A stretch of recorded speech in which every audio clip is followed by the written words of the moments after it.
Hi friends, అందరికీ నమస్తే. Arun Shiva @the rate of YouTube ఛానల్కి స్వాగతం. నేను మీ కేఎస్ వరప్రసాద్ను. నేను మీకు ఈరోజు ఈ వీడియోలో నేటి విద్యార్థులే రేపటి డాక్టర్స్ అవ్వచ్చు, ఇంజనీర్స్ అవ్వచ్చు. వాళ్ళు ఎంచుకునే లక్ష్యాన్ని బట్టి విద్యార్థులు భవిష్యత్తు అనేది వారి చేతిలోనే ఉంటుంది. దాని గురించి విశ్లేషణగా ఈ వీడియోలో చూద్దాం. విద్యార్థులు ప్రతి ఒక్కరూ వాళ్ళు 7th 8th క్లాస్ నుంచి ఒక చదువు పట్ల ఒక చక్కని నడవడిక అనేది అలవరుచుకోవాలి.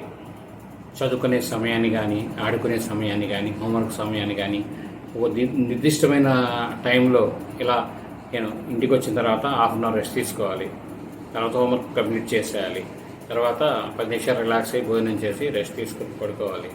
అంటే ఉదయం లేచిన తర్వాత ఇది ప్రైవేట్కి వెళ్ళవచ్చు. అలా ప్లాన్ చేసుకొని అలా ఒక సిస్టమేటిక్గా ప్లాన్ చేసుకుంటే మీరు మీ భవిష్యత్తుకు అనేది మీరే మెట్లు ఒక్కో మెట్టు కట్టుకున్నట్టుగా అవుతుంది.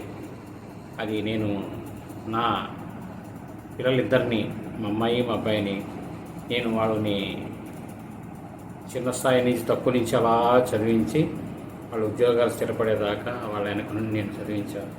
అందుకే ఆ అనుభవంగా నేను మీకు తెలియజేస్తున్నాను. మీరు కొంతమంది అనుకుంటారు, ఈయన చెబుతున్నాడు, ఈయనకి ఏమిటి తెలుసా అని. నేను స్వయంగా నా పిల్లల్ని వాళ్ళని ఎలా నడిపించుకెళ్ళాలి, ఎలా చిన్న పొరపాట్లు చేసినా ఏది చేసినా మనం ఒక గైడ్గా ఉండి వాళ్ళని ఎలా నడిపించుకెళ్ళాలి, అవసరాన్ని మించి ఎక్కువ కోపం చూపించకుండా వాళ్ళ మీద అనేది నా అభిప్రాయం. ప్రతి విద్యార్థులు కూడా వారి కోసం ఈ వీడియో చేస్తున్నానండి. మీరు ఒక లక్ష్యాన్ని ఎన్నుకోండి. చక్కగా 7th 8th క్లాస్ నుంచి అలాగా మీరు ముందు జరుగుతా 10th మీరు 7th నుంచి ఎన్నుకున్నారనుకోండి, 10th వచ్చేసరికి ఈజీగా 90 అబోవ్ వచ్చేస్తాయి. మీకు 90 99 వచ్చేస్తాయి. హ్యాపీగా ఉంటారు. మంచి కాలేజీలో సీట్ వస్తుంది. నచ్చిన కాలేజీలో చదువుకోవచ్చు. మీరు ఎంత చదివితే మీ తల్లిదండ్రులు అంత ప్రోత్సహిస్తారు. అది మీరు ఎప్పుడు గమనించాలి. విద్యార్థులు ఏ తల్లిదండ్రులు కూడా పిల్లలు చదివితే ప్రోత్సహించకుండా ఉండరు. కాబట్టి ప్రతి ఒక్కరూ ఎక్స్ట్రా యాక్టివిటీస్ అనేది తగ్గించుకోవాలి. నేను ఇటీవల 2 వీడియోలు చూశాను. ఒక పిల్లల చదువు సంబంధించి మీకు నేను ఈ వీడియో ఎండింగ్లో క్లిప్పింగ్లు పెడతాను. అవి మీరు చూడండి ఒకసారి. పిల్లలు ఎక్కువ టైంలో ఫోన్ కానీ ఏదైనా టీవీ కానీ చూస్తే వాళ్ళ పరిస్థితి ఏమిటనేది 2050 నాటికి అందరికీ భూతద్దాలు వస్తాయని ఆ వార్త సారాంశంగా ఉంది. అంటే కళ్ళంత దెబ్బతింటాయని ప్రభావం చూపిస్తుంది పిల్లల మీద అనేది. అది చూడడం వల్ల ఫోన్ ఎక్కువ టైం. అలాగే ఏంటంటే మీకు చదువు కూడా చదువుకుని మర్చిపోతారు. కాబట్టి ఇలా మీరు 10th దాకా వచ్చిన వారు, మన 10th తర్వాత ఏమవుతుందంటే ఈ విద్యార్థులకి శరీరంలో మార్పులు జరుగుతాయి. అప్పుడు దాకా బాల్యంలో ఉన్నవారు కొద్దిగా ఇంకో మెట్టు ఎక్కుతారు. అప్పుడు ఏంటంటే కొద్దిగా మీసాలు వస్తుంటాయి, కొద్దిగా పెద్దవాళ్ళు అవుతుంటారు. ఆడపిల్లలు కూడా పెద్దవాళ్ళు అవుతుంటారు. ఇలా మీరు ముందుకు వెళ్ళిన తర్వాత ఏమవుతుందంటే ఈ 10th క్లాస్ వరకు కూడా తల్లిదండ్రుల మాట అనేది చక్కగా వింటూ వాళ్ళు చెప్పింది అన్నీ చక్కగా చేస్తారు. ఈ 10th అయిన తర్వాత ఏమిటంటే వీళ్ళు ఒకసారిగా మనం పెద్దవాళ్ళు అయిపోయామనే ఒక భావన అనేది వాళ్ళ కలుగుతుంది. ఆ భావన అనేది కలగచ్చు. మీరు పెద్దవాళ్ళనేగా వారు కోరుకుని పెద్దవాళ్ళు మంచిగా ప్రయోజకులు అవ్వాలనేగా. కానీ అదే టైంలో తల్లిదండ్రుల పట్ల అనేది గౌరవం ఉండాలి, బాధ్యత ఉండాలి. పెద్దల పట్ల అవన్నీ అలవరుచుకుంటూ ఉండాలి. మన పెద్దలు అయ్యే కొద్దీ ఇప్పుడు మన ఇరుగు పొరుగు వారితో ఉంటారు. మనం మాట్లాడేటప్పుడు కూడా ఎలా మాట్లాడాలి మనం అనేది అన్ని తల్లిదండ్రులను చూసి, మన సమాజంలో వెళ్ళిన మన మాస్టర్లను చూసి, గురువుల్ని. ఇప్పుడు మాతృదేవోభవ, పితృదేవోభవ, ఆచార్య దేవోభవ అన్నారు. ఎందుకండి దేనికన్నారండి అంటే గురువు అనే వ్యక్తి మీ జీవితంలో ఎలా నడవాలి, ఏమిటి, మీ భవిష్యత్తుని నిర్ణయం చేసేది గురువు. మీ భవిష్యత్తుని సరైన మార్గంలో నడిపించేది తల్లి, తండ్రి. అది మీరు బాగా గుర్తుపెట్టుకోవాలి. మీరు చదువుకున్న వ్యక్తులు మీ భవిష్యత్తే బంగారు భవిష్యత్తు ఉంటుంది. మీరు పిల్లలు కలగకముందు ఉంటారు, పిల్లలు కలిగిన తర్వాత ఉంటారు, వాళ్ళు మీరు పెద్ద అయిన తర్వాత కూడా తల్లిదండ్రులు అలాగే జర్నీ చేస్తుంటారు. వాళ్ళకి ఇబ్బంది ఏమి ఉండదు. వచ్చిన ఇబ్బంది ఏంటంటే ఎదిగే వయసులో ఉన్న పిల్లలు వారి వారి ఆలోచనల్ని అన్నిటినీ జాగ్రత్తగా ఒక సిస్టమేటిక్గా అదుపులో అనేది ఉంచుకొని ఒక ఫోన్ చూడడం కానీ, టీవీ చూడడం కానీ, గేమ్లు ఆడడం కానీ, లేదా క్రికెట్ ఆడడం కానీ ఏదైనా సరే అన్నీ లిమిట్గా ఉండాలి. అవి మనకి లైఫ్లో ఒక ఇదన్నమాట, అంతవరకే. మన సినిమా చూస్తుంటామండి, ఒక ట్రైలర్ వస్తుంది, ఏం చేస్తాం? బాగుంటే చూస్తాం, లేకపోతే పాస్ పెట్టేసి సినిమా కంటిన్యూ చేస్తాం.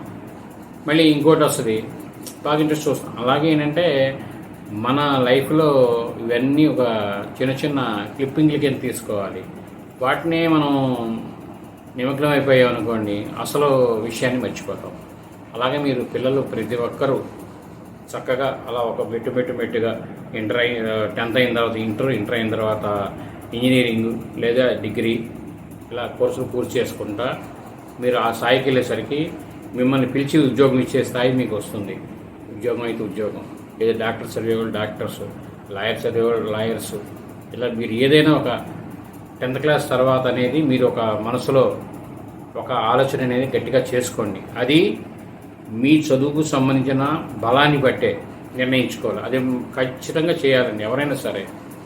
ఇప్పుడు ఒక వ్యక్తి మొయిలేని బరువు మొయిలేడు కదా, మీరైనా అంతే. చదువుకునే వ్యక్తులైనా సరే మీ దగ్గర ఉన్న చదువు బలం అనేది ఎంత ఉందో దాన్ని బట్టి మీరు కోర్సు తీసుకోండి. ఆ కోర్సులో ముందుకు వెళ్ళండి. లైఫ్ లాంగ్ మీరు జాబ్లోకి వెళ్ళే వరకు కూడా మంచి మార్కులు సాధించండి. బంగారు భవిష్యత్తు మీకు సొంతం అవుతుంది. మీ అందరి కోసమే నేను ఈ వీడియో అనేది చేసింది. ప్రతి ఒక్కరూ ఆడపిల్లలు అవనివ్వండి, మగపిల్లలు అవనివ్వండి, ఎంతో బాధ్యతగా ఉన్నాడు. ఆడపిల్లైనా సరే ఏ ఆలోచనలు అనేది మనం అదుపులో ఉంచాలి. ఇవాళ మేము చదివినప్పుడు ఆ రోజు నాటికి ఈ రోజుకి ఏంటంటే చాలా చాలా చాలా అభివృద్ధి చెందింది. అది ఎలా అంటే మేము చదువుకున్నప్పుడు నోట్సులు అన్నీ చాలా ఇబ్బంది పడ్డాం రాసుకోవడానికి. వాటికి ఇవాళ మీకు ఎన్నో ఫెసిలిటీస్ ఉన్నాయి. మీరు ఎవరి దగ్గరికి వెళ్ళక్కర్లేదు. ఏది కావాలన్నా మీకు నిమిషంలో వస్తాయి. నిమిషంలో మీకు నోట్స్ వస్తుంది. ఏ సబ్జెక్ట్ ఏది కావాలన్నా, ఏ పేరు ఎవరు రాసిన బుక్ కావాలన్న నిమిషంలో వస్తుంది. మనం గూగుల్లో చక్కగా సెర్చ్ చేయండి, దానికి ఉపయోగించుకోండి. మాధ్యమాలని దానికి ఉపయోగించుకోండి. మన ఒడిశాలో ఒక అమ్మాయి ఇలానే వాళ్ళ కమ్యూనిటీలో ఇంతవరకు ఉద్యోగం 10th దాటి చదివిన అమ్మాయి లేదు, ఉద్యోగం సంపాదించిన అమ్మాయి లేదు. అమ్మాయి మంచి చదువు చదివి ఆమె కేవలం ఒక గవర్నమెంట్ బోర్డులో చదువుకుంటా ఈ ఆన్లైన్లో ఈ గూగుల్లో వీటిలో విషయాలు సేకరించి అవి చక్కగా నోట్స్ కింద రాసుకొని చదువుకొని పట్టుదలతో ఉద్యోగం సాధించింది, కలెక్టర్ అయింది. మరి అలా ఉండాలి. ఇటీవల మనం చూసాం, మన విశాఖపట్నం చెందిన భీమిలి చెందిన అమ్మాయి 600 మార్కులకు 600 వచ్చినాయి ఆ అమ్మాయికి. అలాగే ఇంకో అమ్మాయి 175 ఆన్లైన్ కోర్సులు పూర్తి చేసింది. అలాగే ఒక కానిస్టేబుల్ గారు ఆయన ఏకంగా ఐపీఎస్ అయ్యారు. మన తెలంగాణలో కూడా ఒక ఆయన సివిల్కి 68వ ర్యాంక్ సాధించారు. వీళ్ళంతా ఎలా సాధించారండి? వీళ్ళందరినీ మీరు చూడండి, వీళ్ళందరి వీడియోలు ఉన్నాయి, మా దానిలో ఉన్నాయి. అరుణ్ యూట్యూబ్ ఛానల్లో ఉన్నాయి. నెట్లో కానీ నెట్లో కొట్టి చూడండి వీళ్ళ గురించి. అటువంటి స్ఫూర్తినిచ్చేవన్నీ చూడండి. ఇప్పుడు మీరు ఈ 5-6 సంవత్సరాలు 10వ తరగతి తర్వాత 5-6 సంవత్సరాలు కూడా మీరు ఎంతో ఒక ఋషి అంటారు చూడండి, ఒక ఋషిలాగా ఇక మనకేం లేదు, మన చదివే లోకం అన్నట్టుగా మీరు ఉండాలి. ఎందుకంటే మీ భవిష్యత్తు అనేది మీ చేతిలోనే ఉంటుంది. తల్లిదండ్రులు అన్నం కావాలని పెడతారు, మీకు నెయ్యి కావాలని నెయ్యి తెచ్చి పెడతారు, స్వీట్లు కావాలని స్వీట్లు తెచ్చి పెడతారు, బట్టలు కావాలని బట్టలు కొట్టిస్తారు. కానీ వాళ్ళు చదవలేరు మీ బదులు. అది మాత్రం కుదరదు కదా. మీరే చదవాలి, మీరే రాయాలి. కాబట్టి మీ భవిష్యత్తు మీ చేతిలోనే ఉంటుంది. అది ప్రతి ఆడపిల్ల మగపిల్లవాడు చదువుకునే విద్యార్థులు చక్కగా మీరు చదువుకొని మంచి భవిష్యత్తులో ఉండాలి. అలాగే పెద్దల పట్ల కుటుంబ సభ్యుల పట్ల, గురువుల పట్ల, సమాజంలో మన స్నేహితుల పట్ల అందరితో గౌరవం భావంతో ఉండి మంచి మాట, వాక్శుద్ధి మంచి నేర్చుకొని, మంచి నడవడిక నేర్చుకొని ముందుకు వెళ్ళాలి. మీకు మంచి భవిష్యత్తు ఉంటుంది. మీకు అలా రెడ్ కార్పెట్ అలా పరిచి ఉంటుంది మీరు నడవడానికి రండి అని. ఈ వీడియో మీరు పూర్తిగా చూసినందుకు ధన్యవాదాలు. మేము మరిన్ని వీడియో చేయడం కోసం లైక్ చేయండి, షేర్ చేయండి, తప్పకుండా సబ్స్క్రైబ్ చేసుకోండి. Be happy.